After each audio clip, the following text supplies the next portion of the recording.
Right, what's going on everyone? SAMIR CHIBANE here, founder of the eCom Incubator, where we build brands, not just stores, okay?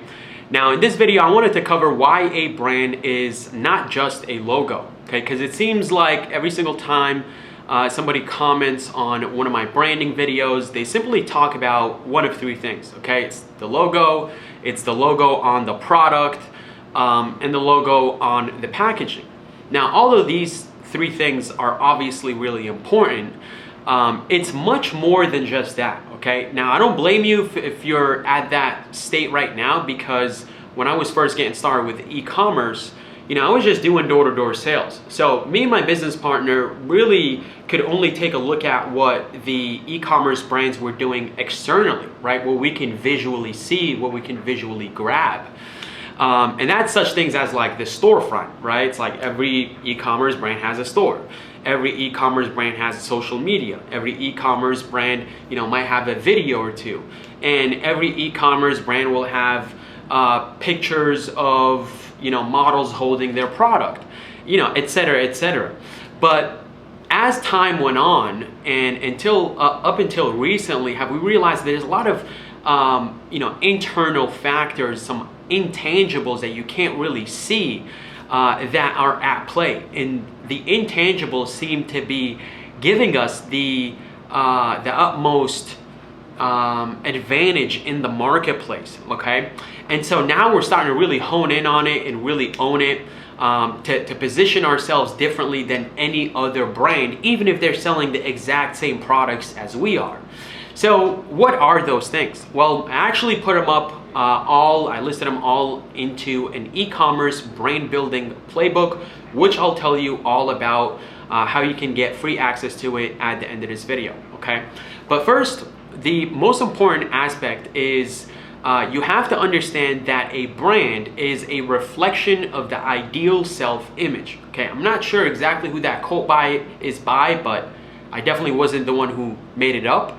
But again, a brand is a reflection of the ideal self-image of the consumer. So it's not really just about the product anymore. As a matter of fact, when you start to learn about branding, the product almost becomes somewhat insignificant if you can really zone in on the branding, okay?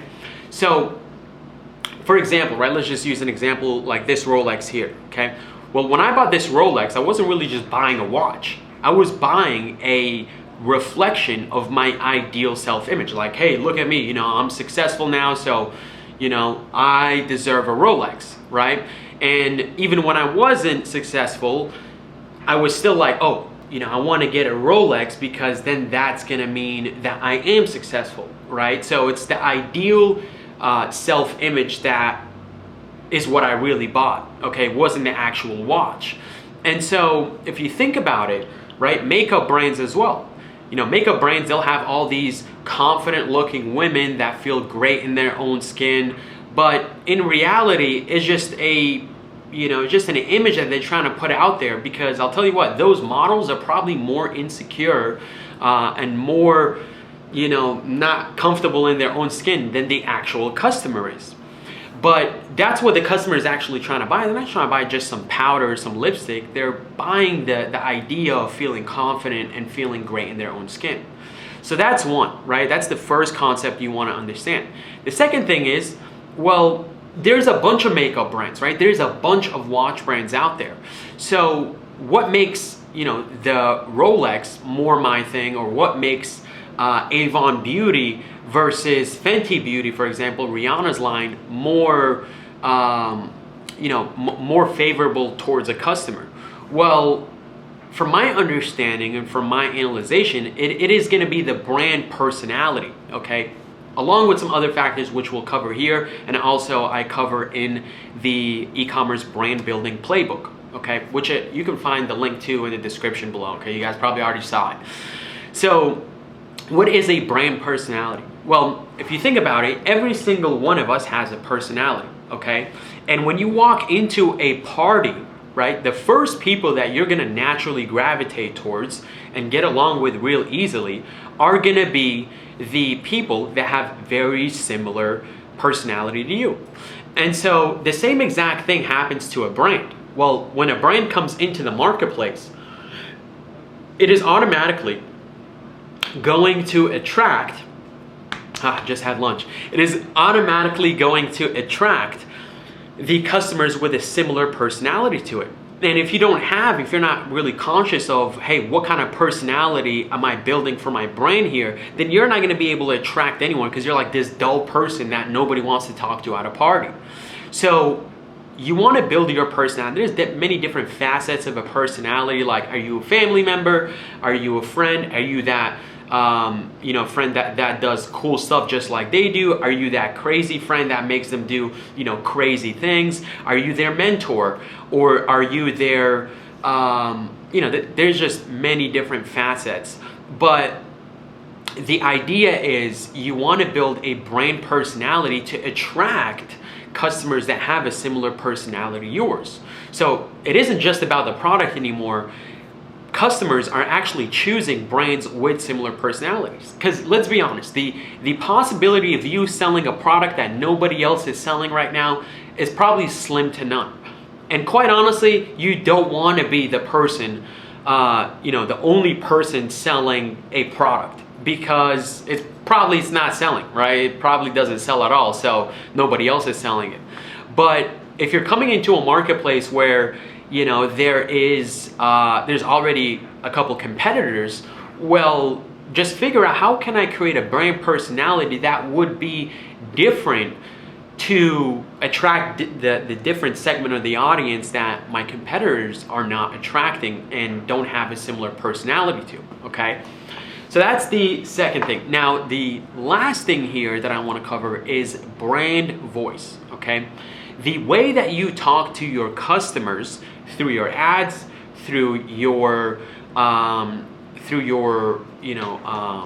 website, through your product descriptions, through your emails, all must be congruent, okay? And I'll put up a description here I'll put up two different screenshots, okay? I'll put up Estee Lauder, I think, and just realize how they communicate with their audience. Look at their brand voice. And now I'm gonna put up Fenty Beauty, which is Rihanna's beauty line, and look at their brand voice, right? Look at the way that they tweet, right? It's like, roll call, who copped that new Fenty Beauty line?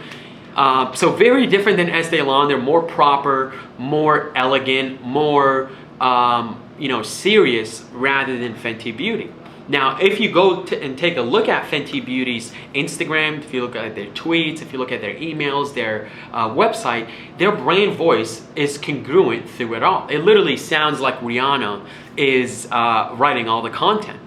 And so these are intangibles that you're not gonna find anybody else really talking about, in the e-commerce guru space on YouTube. And it's something that I wish we really learned early on, because it would have saved us so much time, and it would have made a lot of the products that we tested out much more successful than they were or were not. And I hope you got value from this video. But again, I really made this video just as a way to touch on the fact that, hey, branding is much more than just a logo, and to also share with you the e-commerce brand building playbook, which you can check out the link to below. Now, another thing is, if you're having trouble implementing this brand building playbook into your business, you can actually schedule a free 20-minute discovery call or a strategy session with one of our branding experts by checking out the other link right below the playbook. Okay, so you schedule a free call, and we'll just take a look at your brand, your website, and say, hey, where are the disconnections? How can you tighten up ship here? How can you implement this playbook into your brand for absolutely free? Okay, so hopefully you got value out of this. Make sure you leave a thumbs up, leave a comment if you want, if you got any value or your biggest takeaway, and also make sure you smash that subscribe button. All right, peace out. Love y'all very much, and I will see you in the next video. Peace.